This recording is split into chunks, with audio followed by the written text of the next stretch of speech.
Sure is cold up here, isn't it, man?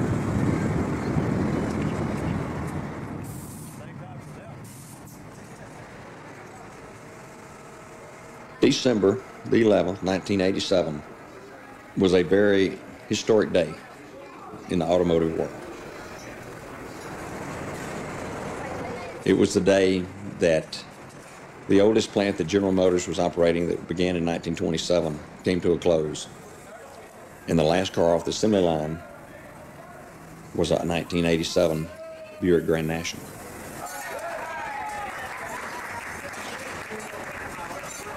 On that final day, my wife and I our 4-year-old son was there. You know, we set out with a movie camera, and we made sure that we filmed every bit of it as best we could.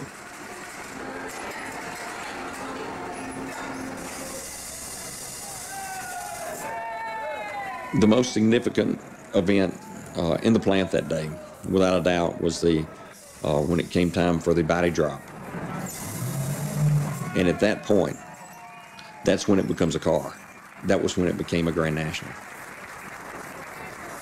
You know, there were people cheering, there was people clapping, there were people crying.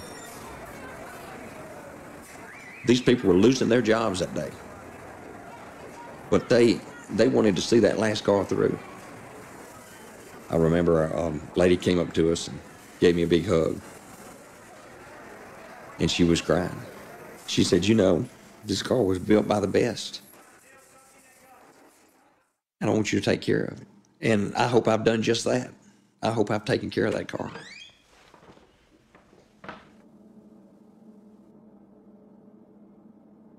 I owned the last Buick Grand National built.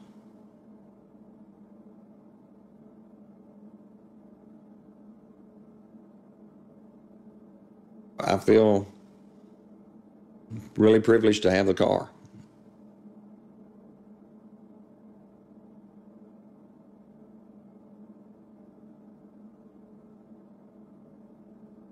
We wanted this car.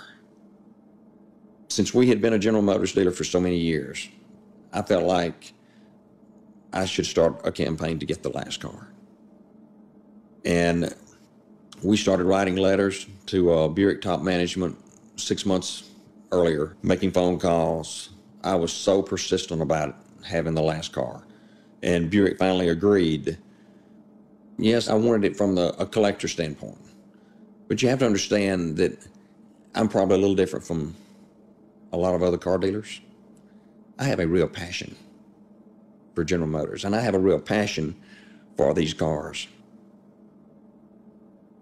It becomes more than a car to me. And someone was going to get the last car. Someone who didn't even possibly know they were getting the last car. Might not have even been significant.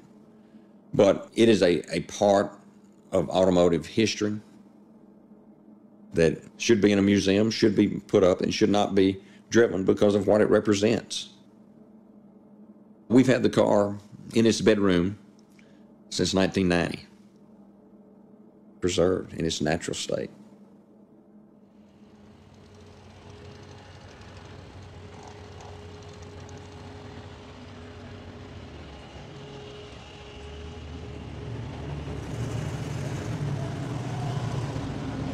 Grand National is a very memorable Buick, particularly to car enthusiasts.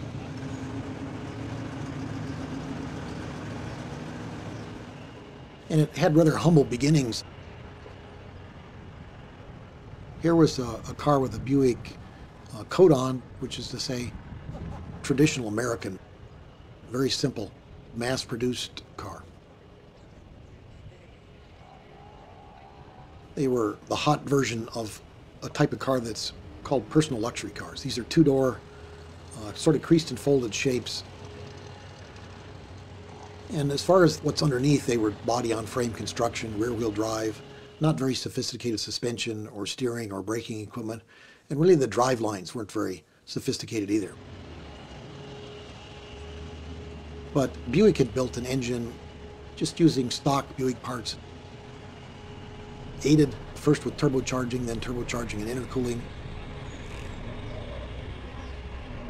And this changed everything in the car.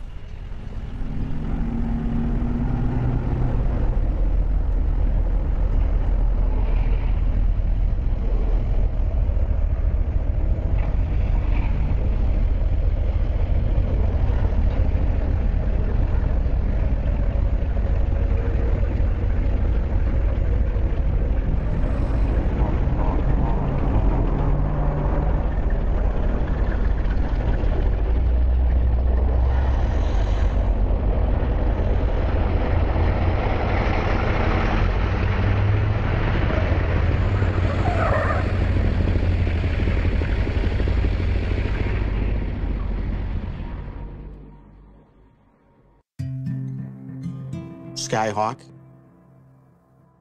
Skylark, Buick Century, Buick Riviera, Buick Regal, LeSabre, Park Avenue. In the 80s, you know, your typical Buick was like, I don't want to call it an old people's car, but I mean, they had a word grocery getter or grandma's car, or, you know. I mean, it was more of a luxury type of vehicle. More of a, you know, a mom and pop car. My father started in the car business selling cars, Castle Buick in Berwyn, Illinois.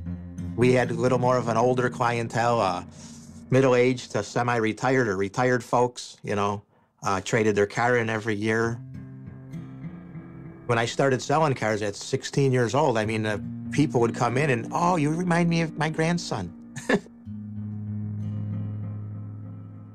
Buick went through a long period of trying to define what it really is. And they came up with 4 words: substantial, distinctive, powerful, and mature.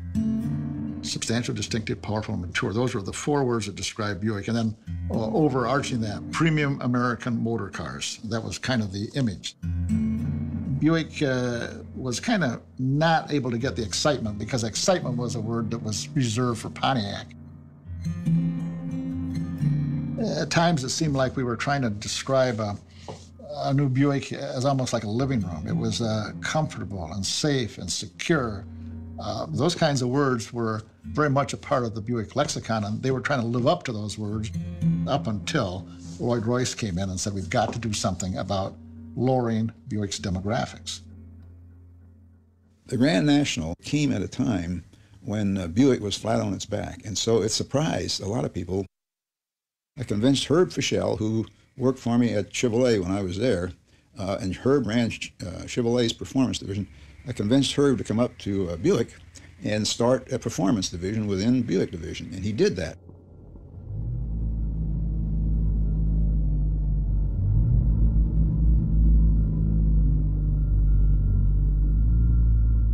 Herb and his team and design staff all worked together. What kind of a vehicle could we put together that is a younger theme, doesn't appeal to the doctor, and demonstrates something radically different? Herb approached me, and one of the projects he asked me to work on were some sketches, some ideation about this concept car called a Grand National. Buick didn't really have any performance platforms as a starting place for the Grand National, so it had to kind of use what we had, and what we had was a Buick Regal. That was about the only platform of the right size that would be appropriate. And I remember doing a 3-car montage illustration of kind of 3 different directions that the car could take. This is really in its inception. Nobody knew what this was. One of them was kind of more of a typical studio approach. I had some stripes and that kind of thing on it. The other one was a red car, all red, no chrome. I did have a thin black stripe on it. And the third one was black, and it's all blacked out. Design studios, they love it. The dealers love it, and they couldn't get enough of them. And I liked it, so all right, let's do that.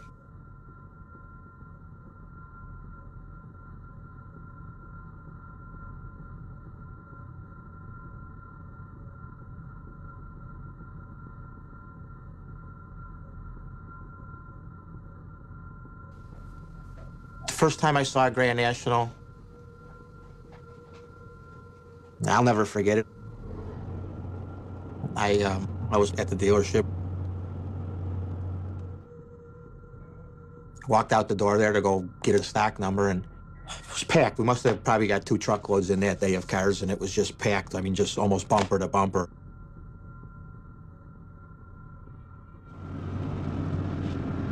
And I saw this all-black car. And I kind of looked,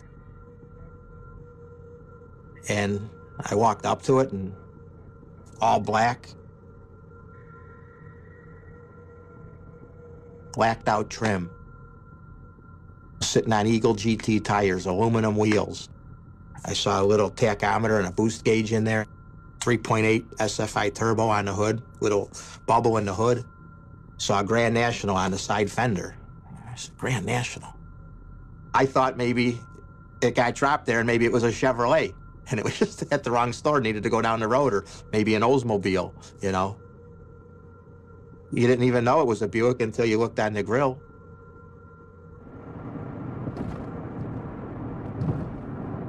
Here we are. This was the whole corner. Ogden and Oak Park. The Buick dealership is right here. It's Walgreens now. This is about right here where that Grand National sat.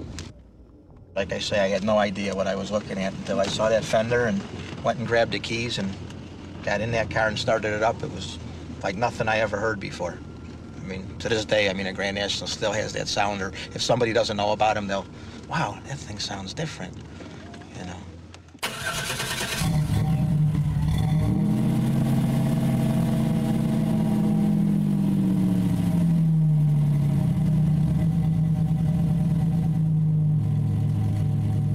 When I first saw it, I said, well, yeah, this is another Pretender. You look at that vehicle and you see somebody trying to do something with it that it doesn't have any business doing. Without having driven it, just looking at it, just the paint scheme and the wheels and so on, it says, okay, somebody's trying to tart up a very mediocre pedestrian vehicle.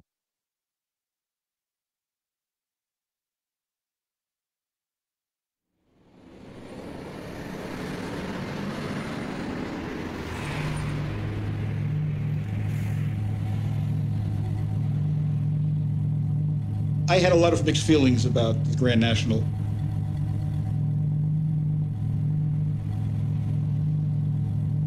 The car is every man's family car.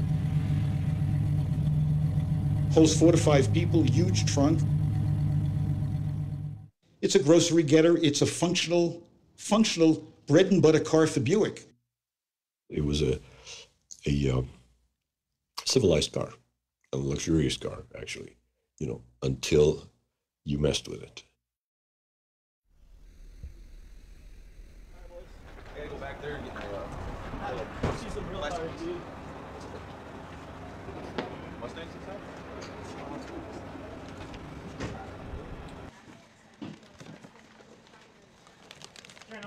You know, I'm 40 years old. I've never got the car out of my system, and it's incredible. To this day, I'm still, that's my life. I put these out here because I got a front set out, just in case guys want to see. I was so inspired by the car that I started a business. We sell and manufacture, you know, parts for these cars. Keep these cars alive. I mean, it's, to this day, I mean, I don't think there's anything out there that I'd rather own. The Turbo V6 is the heart and soul of that whole package. If it didn't have that engine, it would have never done anything. Nobody would have bought a black reel with chrome wheels. Nobody would have taken it seriously.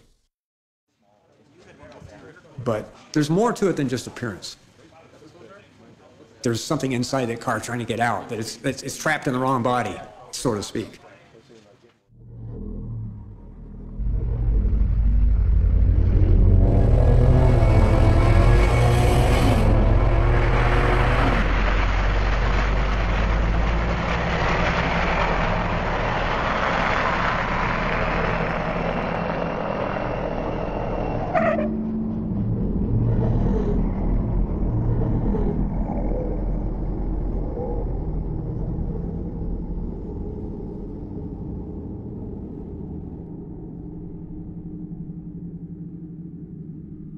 We got the Grand National. It appeared in the April issue of Car and Driver, 86, I guess it was. When we get test cars at the magazines, we typically get a car for a road test for maybe 2 weeks. And at the time, we were testing in Michigan through the winter. And here we are in Ann Arbor, Michigan. Our test track was the Chrysler Proving Grounds, about 20 miles down the road. So I took the car out to Chrysler, and it's 4 or 4:30 in the afternoon. You're trying to get the testing done before the sun goes down because it is January, and it was a super cold day. It was an 8-degree day. The Regal had a little boost gauge, which was an instrument that measures how much pressure the turbocharger is putting into the engine, and it was an electronic one. It was a series of LEDs. And with a little experimentation, I discovered the technique for that day. I brake torqued it, floored the throttle, and as soon as the very first LED lit up, lifted my foot off the brake, and off we went. And that was a perfect launch. And the tires somehow were hooked up unbelievably, and they made not the squealing sound. It was almost, it was like a harsher sound, almost like the tread was being ripped off the tires. At the time, there was actually a paper tape that would spit out the results, and I'm looking at this, and I'm just having a hard time believing this thing. 1985 or 86. At the time, anything 6 flat or under 0 to 60 was really, really fast in those days. I mean, there just weren't a lot of cars that quick.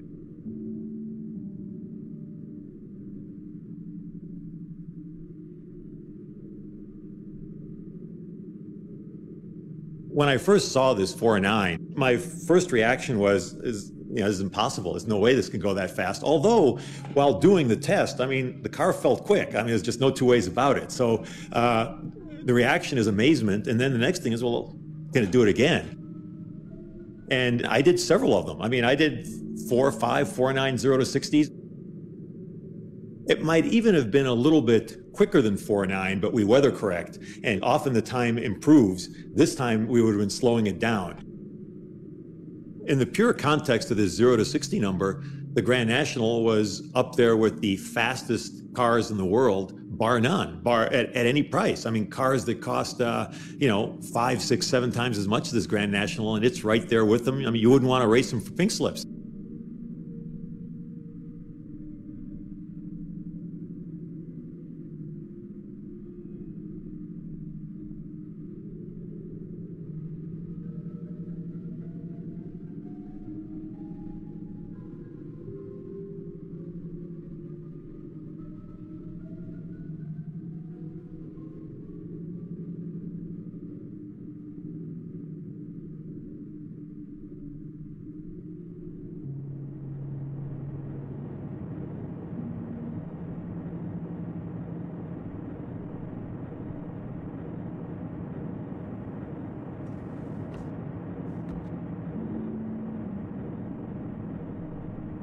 I remember.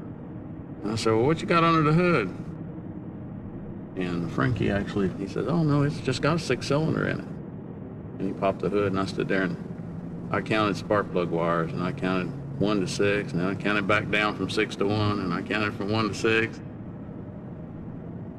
I couldn't get over the fact that it was a Buick, that it didn't look like a exotic sports car, and I mean, he bragged he had a turbo, and at that time, I really didn't even know what he was talking about. But it sure made an impression. And from that day on, I wanted me one.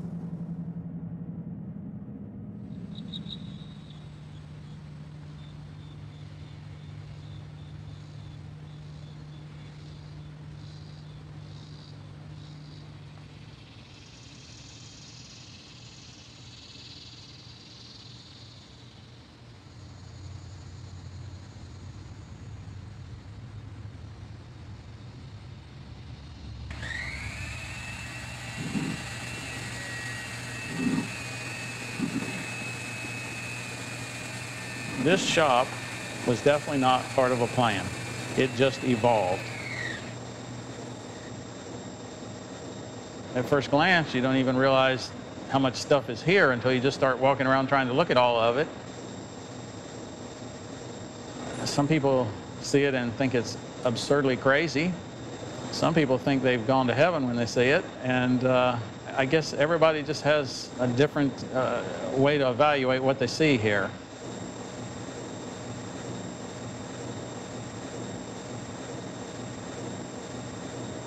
It's not unusual for somebody to come up for whatever business reason that doesn't really even know what I'm doing here. And they see these cars and they're initially puzzled by it, and they can't figure out, well, what's with all the black cars? And of course, the first comment out of their mouth is, what are you doing with all those Monte Carlos? Because, you know, if they think they're a car person and they don't know what a Turbo Regal is, it's a Monte Carlo. Okay, and then, you know, I'm certainly quick to correct them there. No, it's not a Monte Carlo, it's a Grand National. And to those that really understand what it is, it's a object of respect, and they revere the cars. But to people that don't really understand what they are, it's an oddity, and they really don't see much value in it. They don't give it any respect. You know, it's just plain and simple. I love my cars. I love my cars like I love my dog. And I don't see it as, oh, gee, look at all this stuff. I see it as something that I can create something with. I can take an old beat-up Grand National that somebody's raced to death and or wrecked or whatever shape it's in, and there's some kind of satisfaction that you achieve by making it like it should have been, or fixing it where somebody neglected it.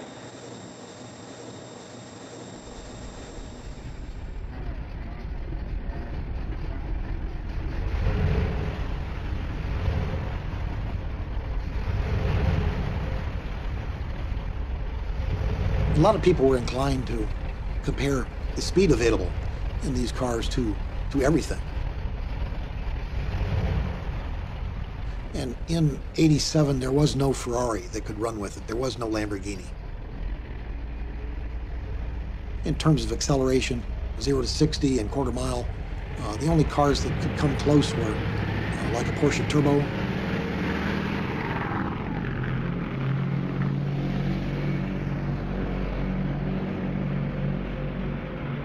And that's a very elite group. The truly elite cars in the world, the Ferraris, the Lamborghinis, the Porsches, and the like, they're elite because they've demonstrated superiority in a number of areas over a long period of time.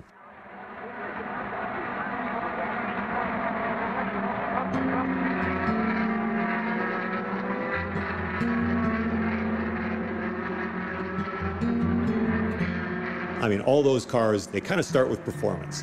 They've all been high-performance cars for a long, long time.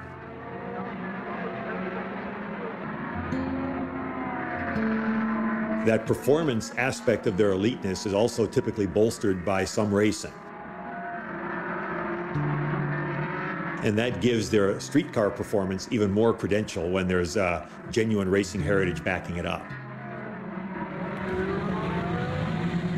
The cars often have been beautiful as well. And Ferraris over the years, some of them are the most beautiful cars ever designed. So they're fast, they've got racing heritage, they're good looking. And over the years, then this builds up this acceptance by not only automotive enthusiasts, but it gets to the point where even non-enthusiasts know that there's something special there.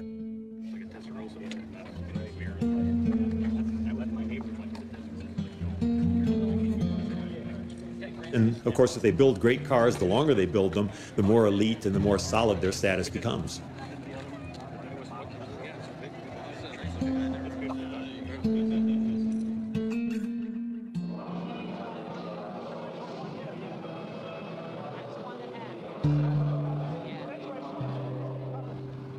The Grand National has this one area, acceleration, where it is absolutely fabulous.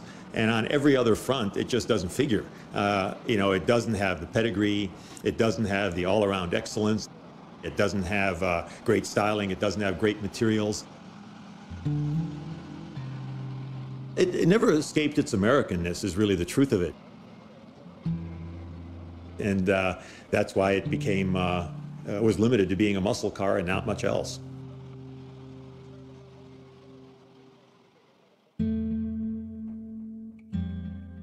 My car, my '85 Grand National,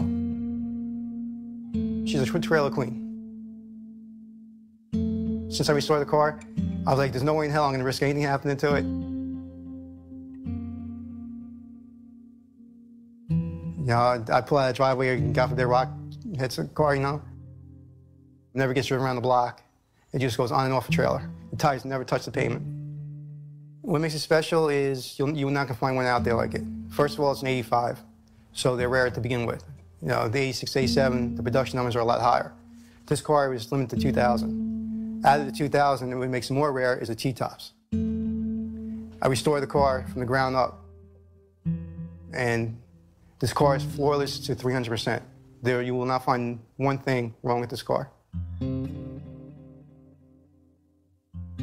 I've always entered the car in the car shows ever since it was restored. I got about 30 trophies for the car, mostly first, some second. I've never left the show without a trophy. When I win a trophy, I walk away extremely happy. Not only for the fact that I won, but the fact that all my hard work, my love and dedication has paid off. It's like a pat on my back, saying I did a good job. People, I talk to my friends at work, they all tell me, I tell them I won, and like, well, did you get any money? I said, you know what, I don't want the money. I want the trophy, because the money you'll blow on something and it's gone. The trophy will always be there, showing that this car, it deserved the trophy for what it is. And then I always take a picture. I take a picture of my daughter with the trophy next to the car.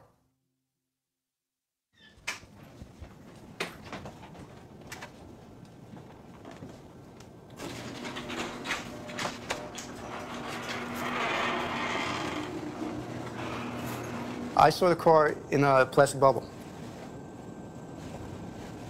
And what it does, it just preserves the car. There's fresh air that gets pumped through the bubble, which keeps it inflated, and it keeps all the moisture out, it keeps all the lint, all your rodents, anything that away from the car. So it can't get hurt.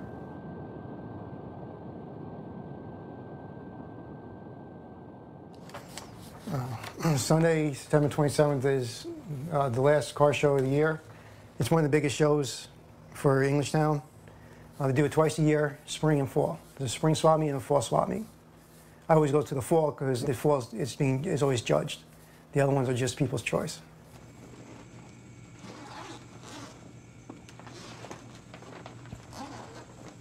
The negativity we get on the Grand Nationals are not of the looks itself, but it's a Buick, which kind of pisses me off because so what's a Buick? I think beauty is undefinable. Like you go to a museum, look at the painting, and think that's beautiful, this and that, where I may not. Like you'll take me with my Grand National, I think that's the most beautiful car in the world.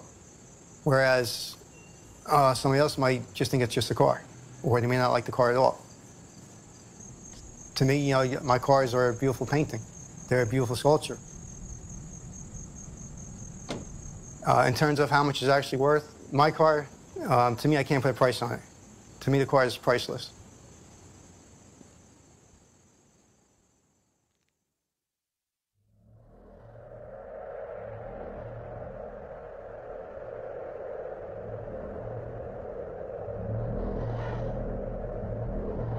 It's a strange and curious misfit.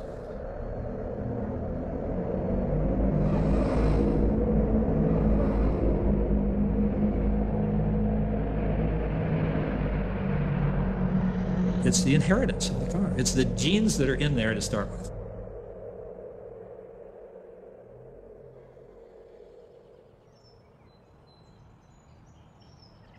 Ferraris, Lamborghinis, and so on. These cars are born of decades and decades of world-class racing. The formal vocabulary among the very high-performance cars in Europe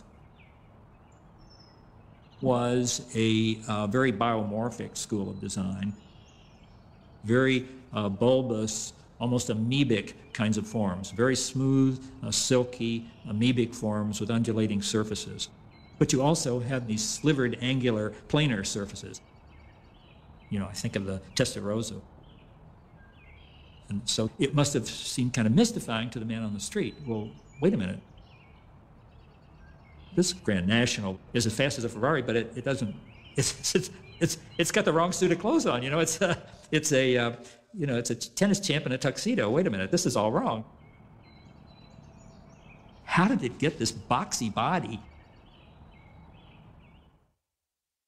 1960-61, Bill Mitchell, our vice president at that time, on trips to Europe, was sort of taken with Rolls Royces. They had a kind of an upright sort of a boxiness, a certain dignity, if you will, because the Queen could almost walk into them and sit down. Mitchell loved it. He thought it was dignified, it was elegant, and so on. So in 1963, the Buick Riviera had come out with that look, this very, very boxy look. That then carried on, and into the 70s, it became endemic in General Motors cars. Even in the early 80s, this was still in the air. Well, the Regal got that.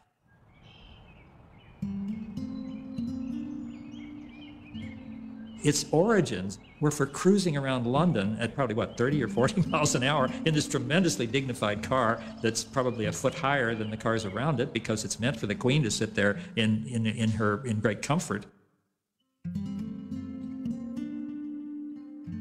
And then suddenly you're putting this on a race course?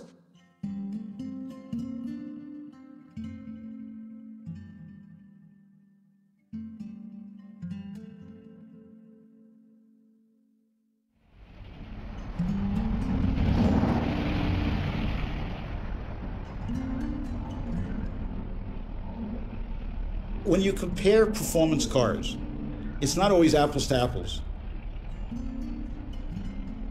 It's hard to compare a functional or multifunctional car that was done within very strict parameters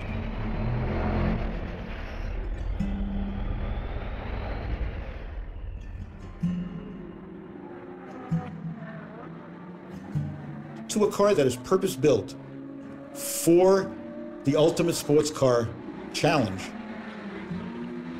and come up with a rational kind of end result. A Ferrari owner knows he's buying a car that is steeped in history. They have a rich history of racing and winning. But those cars are trying to be an automotive ultimate, okay? And the Regal was not aimed at. It was to be a mainstream market car.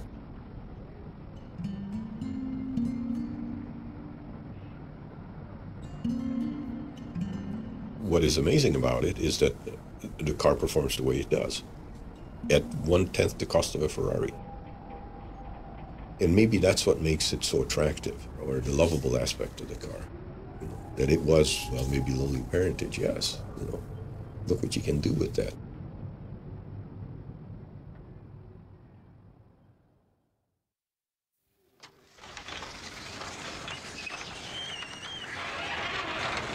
Here it is, Sunday morning, 27th September, the day of the big show. It's about 9:30 in the morning. We should be at the track right now, setting up to display in the car, put the car on display, but unfortunately, Mother Nature let me down. So, my plan is just to enjoy the day off. Just, took off for work and everything, so just use it as a day off and relax. You have your hopes up to show the car. You sit there, people come up to you. They say, wow, what a beautiful car, this, that, and it really makes you feel all the love and attention you gave the car, everything you did to get it to where it is just pays off. When people just sit there and just talk to you and just say, you look, a real nice car you got. The show was rain or shine. I'm sure there's guys there, but mine ain't going.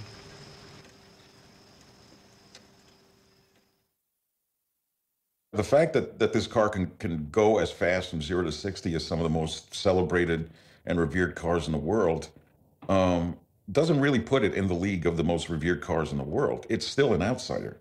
It's an outsider in the world of Porsches and Lambos and so on. It's an outsider in the world that spawned it, General Motors and Buick, and it is, I suppose, the quintessential outsider car. It really belongs nowhere, and it exists apparently on its own terms.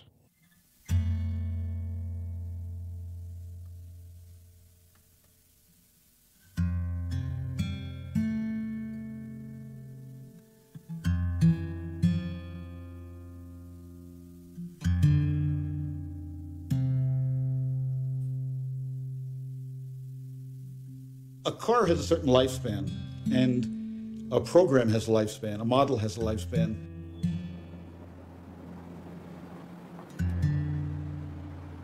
There are formulas for coming up with when do you stop it, when do you start it. Sometimes a car should die. Rear-wheel drive was going away at General Motors. The only car scheduled to have it forever was the Corvette. There never was really plans to do a front-wheel drive Corvette. It didn't make any sense. It was a sports car. But Buick knew that the Grand National was gone, the G-body was gone. There would not be another performance Buick, not in the foreseeable future. So a bunch of guys got together and figured, we're going to go front-wheel drive. Hey, let's go out in style, let's go out in glory, let's go out standing up.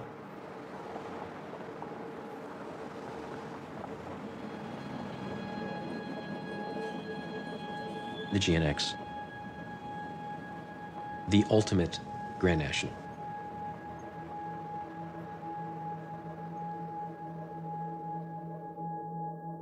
On October 9th of 1986, Mike Doble put together a package, a program review with Buick Engineering, talking about the goals of the 1987 GNX, the Grand National to end all Grand Nationals.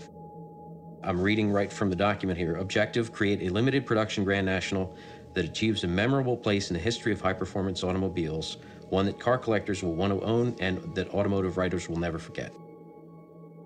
My responsibilities in the GNX program was to, I think, find the right people and enable them to do the best job they could.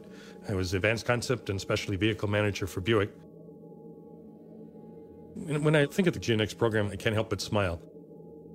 I was very fortunate. I had no management restrictions on me whatsoever. Granted limited volume, we had to do that. Granted limited price, we had to do that as well. But speed and performance and sheer fun were not limited in any sort. And the direction just build us something outstanding. We're going out celebrating the end of this G-Car line, building the perfect Grand National. It had all the refined treatments the Grand National dreamed about when it went to bed at night. We made heavy modifications to those products. The only way we could do it was to bring in an outside source.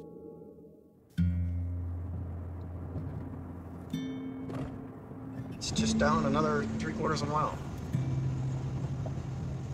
This is this right down the street here. This is the ASC, used to be the ASC McLaren facility. This is where the Grand Nationals were converted into GNX. This is where the cars used to come in, that third door. The gates and everything have changed, but the building is still here. God, this brings back memories.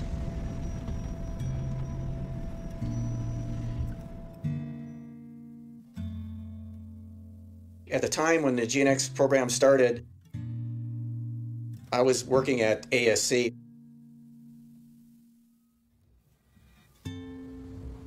This is actually the start of the assembly process when we were first getting started. The line is full. We're starting to work on the cars. This next picture here is them. It shows two people actually starting to put the louvers, the front fender louvers, in the vehicle.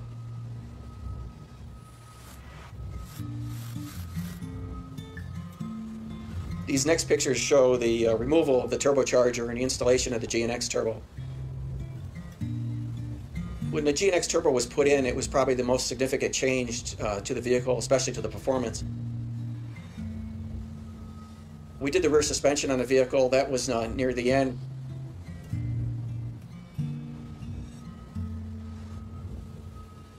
This next picture shows at the end of the assembly line.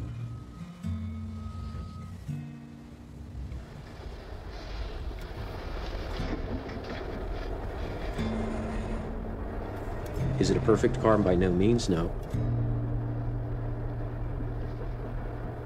No car's perfect, but I think this was the perfect realization of the Grand National.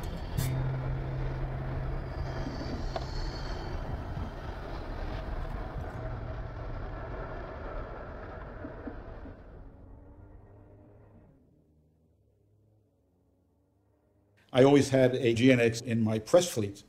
So I always drove one, I was familiar with one, and to be a good PR guy, you have to know about the product, so I learned about the product. The first time I drove one was my press fleet car, which was a very low number, 002 or 003. And I was up in Westchester County. I had the car for the weekend, and I was getting on an entrance ramp onto one of the big highways going up to Westchester, and I saw traffic coming, and I just nailed it. And it just put me back in the seat, and the tack just went flying, and boost went up like instant. And I turned to my wife and I said, I think I just had a religious experience. It was seriously fast. When you were in it, that car was just eating up pavement. It would put you back in the seat, and the car would feel like it was flying.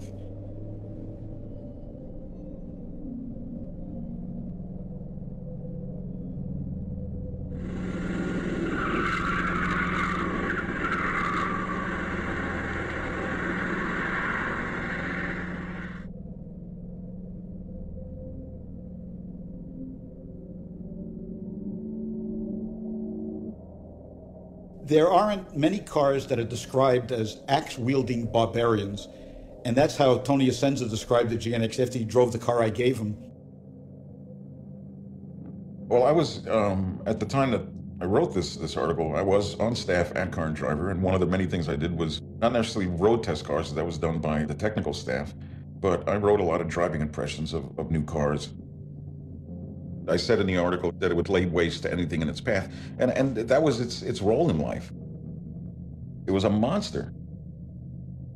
You only got a taste of it once you actually put your foot real hard on the gas pedal. Once the turbo kicked in, it really was like leaping on the back of a crazed tiger. There wasn't much to hold on to. You were along for the ride.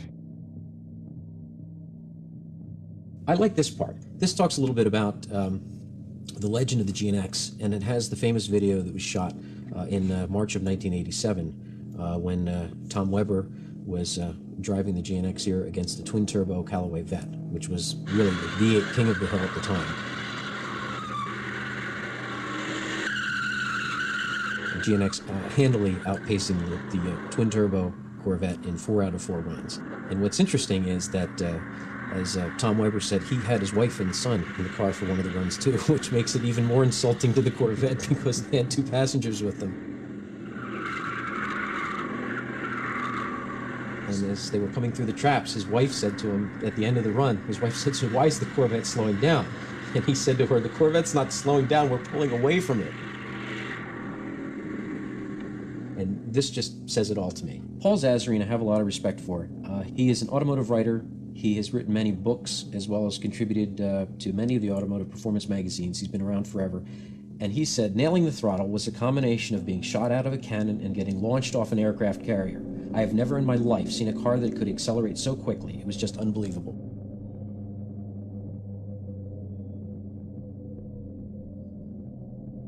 The Fortune of 547 vehicles was a very short-run production, but it was a great production to have. I was very fortunate to work on the job. I was very fortunate to get to be with the people that I work with. It was a great thing.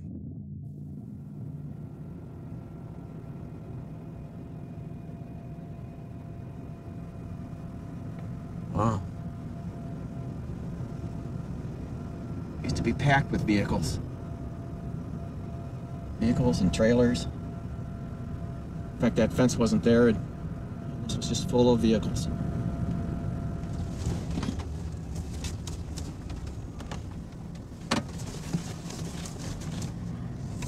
That's the small door I used to go into in the morning. All those years ago.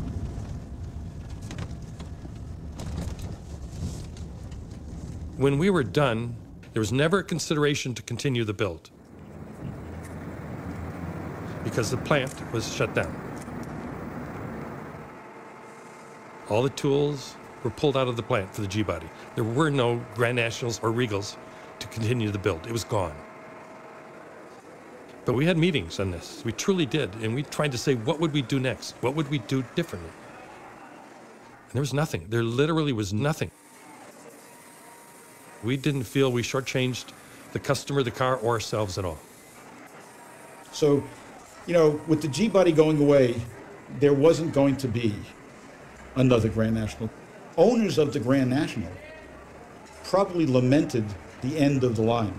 But essentially, you know, it died a very happy death. It died, it couldn't have had a better end to it. The car went out of circulation being the quickest car being built in America that year. So it made a defiant statement right to the end, and it said, end of story, we won. When I look at a Buick Grand National on the street or in a show, I mean, it still turns my head. So there's something about that car, there's some magic about it that's unique in history. And I don't know what it is. Some of it's the fact that it's a Buick. It shouldn't be a Buick, but it's a Buick.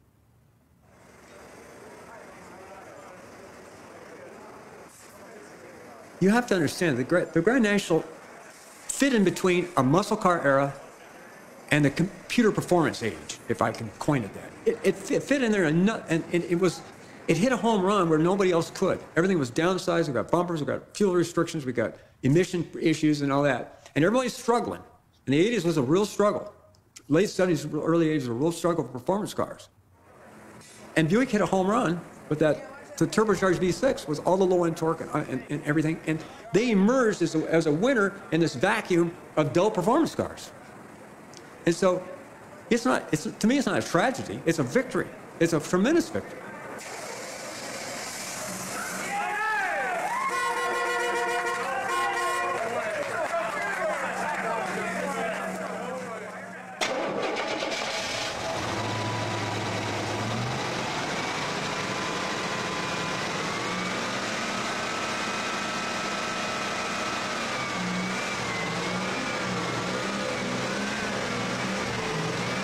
It runs.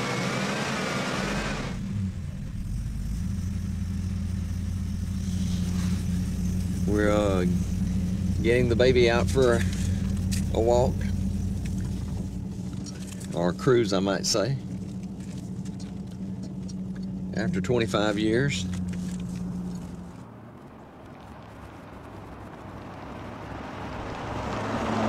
Let's see if the turbocharger will still spool up as a Grand National should.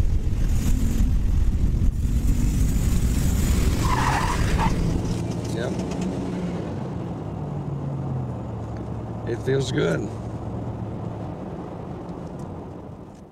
I think it succeeded in its ambitions far beyond what Buick had anticipated.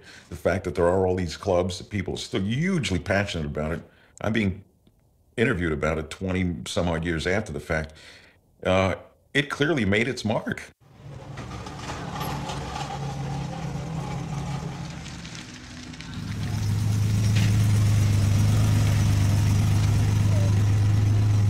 I mean, the fact that this product has inspired so many people to spend money and energy and invest their emotions in it has got to make it a winner.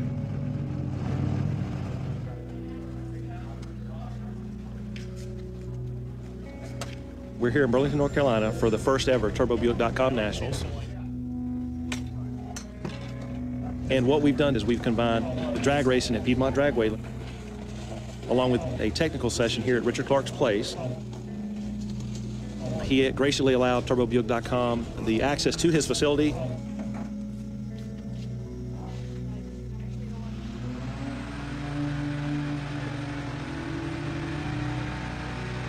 You've got two buildings here, one of them 60 by 80, the other one's 80 by 120, and they're full of stuff. It's just amazing to the eye. As far as in Buick